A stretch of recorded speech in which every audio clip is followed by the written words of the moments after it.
अध्यक्ष महोदय, पाकिस्तान की वर्तमान स्थिति अब जग जाहिर है। जिस देश ने आतंक को अपनी विदेश नीति का औजार बना लिया, वह अंततः अपने ही जाल में फंस जाता है। पाकिस्तान की नीति और चरित्र को लेकर कोई भ्रम नहीं रहना चाहिए। यह एक ऐसा देश है जो वैश्विक आतंकवाद की नर्सरी है और उन्होंने इसको अपनी स्टेट पॉलिसी का भी एक आधार बनाया हुआ है।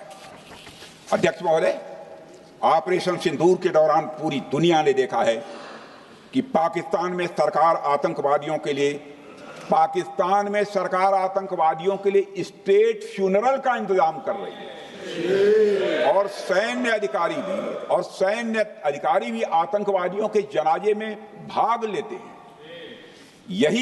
यह वही देश है जो सीमा पर सैनिकों से लड़ने का साहस नहीं जुटा पाता, इसलिए निर्दोष नागरिकों, बच्चों और तीर्थयात्रियों को आतंकवाद का निशाना बनाता है।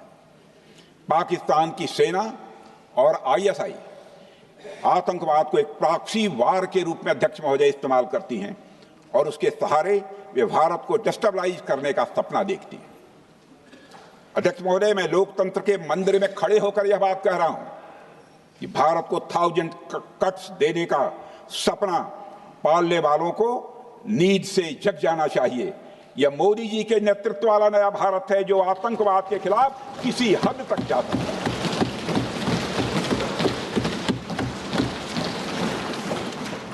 अध्यक्ष महोदय, आप भारत का इतिहास जानते हैं।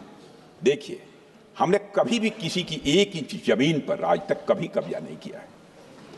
हम यह भी जानते हैं कि युद्ध अपनी बराबरी वालों से करना चाहिए। ऐसा गोस्वामी तुलसीदास जी ने लिखा है और गोस्वामी तुलसीदास जी कहते हैं कि नीति ऐसी ही होनी चाहिए। प्रीति और बैर बराबरी वाले से ही करनी चाहिए। शेर यदि मेढकों को मारे तो उसका बहुत अच्छा संदेश नहीं आता है अध्यक्ष महोदय। और अध्यक्ष महोदय, हमारे देश की सेना शेर है। अध्यक्ष महोदय, पाकिस्तान जैसा देश जो साइज, सामर्थ्य, शक्ति और समृद्धि में हमारे आसपास भी नहीं है, उस मुल्क से कैसा मुकाबला? जो मुल्क अपने अस्तित्व के लिए दूसरों पर आश्रित हो, उसके मुकाबले का मतलब है अपना स्तर कम करना। हमारी नीति है आतंकवाद के खिलाफ प्रभावी कार्रवाई करना। हमारा पाकिस्तान विरोध उनकी आतंकवाद की नीति के कारण है, इसलिए पाकिस्तान का हमारा विरोध है।